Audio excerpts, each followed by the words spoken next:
going to be something a little bit different than what I've heard today. We as humans are an exploratory species, and our greatest capacity is to wonder. All our ideas begin with a question, a why, a how, or a what. In 1999, a grad student, Ralph Gibson, asked me about archaeological sites on the moon and how to protect them. And it was a great question I couldn't answer. Since the movement of our ancestors out of Africa about 1 million years ago, we have explored every place on Earth and under the ocean. And our greatest leap has been off the Earth and into outer space. This is a journey that began roughly 56 years ago. And what archaeologists are concerned with is what we leave behind. We study the material record, cultural remains, the artifacts, the features, the sites that humans created and which still exist. I can study these 10,000-year-old stone projectile points, the monuments of the Maya, a floppy disk from the K-Pro era of computers, or early cell phones, or the artifacts 2 humans left behind on the lunar surface on July 20th, 1969. At the bottom right is Alan Bean of Apollo 12, acting like an archaeologist as he investigated the Surveyor 3 probe, which landed on the moon several months earlier. Archaeologists with or without written documents study the relationship between the material culture and human behavior. The behavior with all its attendant artifacts could have occurred yesterday.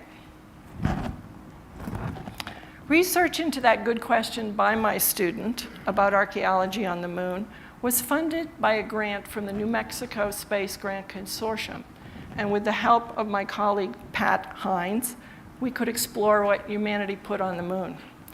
Currently, there are 48 archaeological sites on the moon and over 150 metric tons of cultural material there, from the earliest Soviet robotic to the recent probe by the Chinese.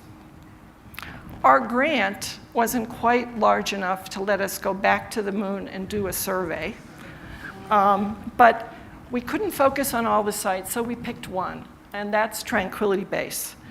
The website contains a complete list, an inventory of the archaeological assemblage. So what's up there?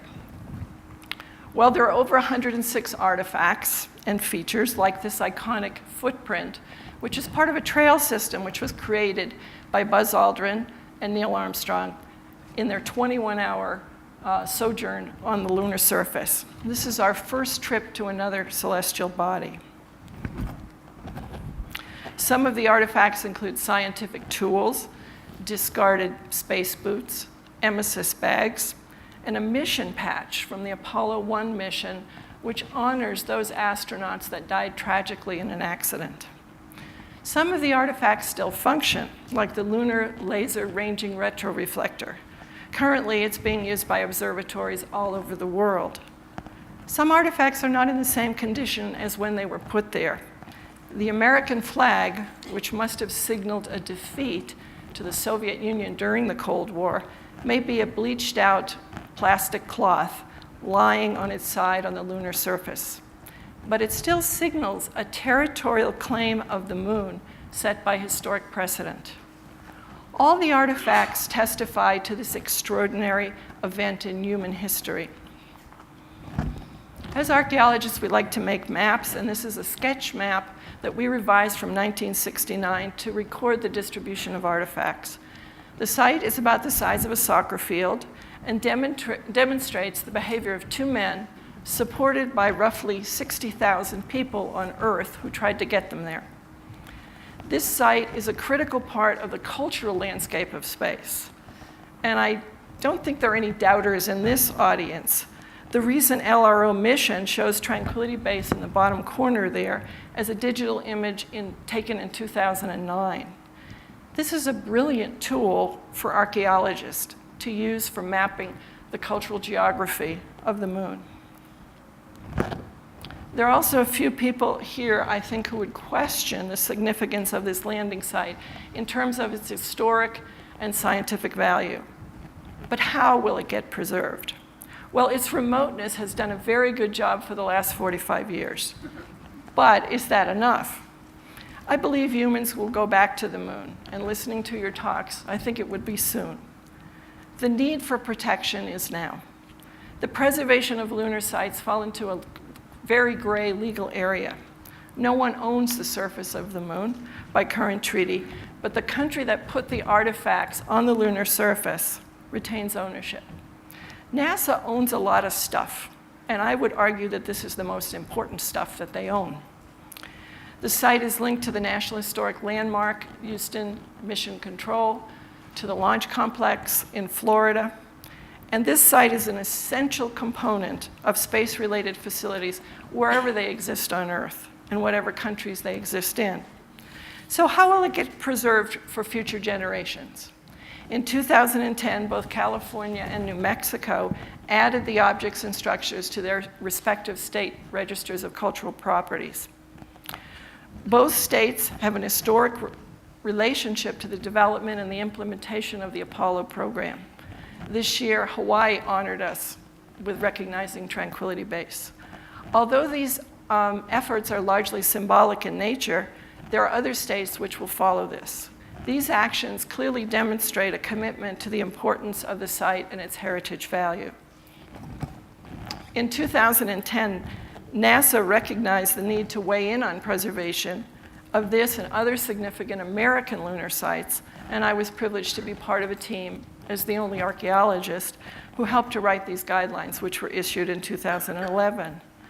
The first lunar landing site is deemed as one of the most important, and a protocol was created to protect it from inadvertent and advertent impacts of future spacefaring nations. This, to me, represents a giant leap for historic preservation. I believe it was humanity that put the first astronauts on the moon. And there are many other important sites created by the US, by Russia, by Japan, the ESA, and now China. Throughout time, all cultures have had a relationship to the moon. Sites such as Stonehenge, dating 5,000 years ago, created a magnificent lunar calendar. While there are many stories from indigenous cultures about the creation of the moon, like the stories from the First Nations in the Yukon Territory, the moon is a place where memories are stored through language, stories, rituals, and artifacts and technology. The moon, to me, belongs to everyone. As such, Tranquility Base should be placed on the World Heritage List, which UNESCO created for the sites of outstanding universal value. This is a process I am exploring with my archaeological colleagues. How does humanity honor and protect its most important accomplishments, the material culture of extraordinary events? Ultimately, it has to be done not by one nation, but by many, by creating multilateral, multinational agreements that provide ways to evaluate the significance of the cultural resources on the moon, and by establishing methods and protocols for preserving the extraordinary values of those artifacts and sites. Protecting significant cultural properties from adverse effects such as destruction, looting, and finding ways to deal with the natural processes that affect them is what the best archaeologists here on Earth do. We have failed many times to do this. We have lost many important cultural sites here on our own planet. We have an opportunity now to preserve the most wonderful places where we have first explored off the Earth. If you'd like some more information, I suggest the Lunar Legacy website and these references. Thank you. Thank you so much.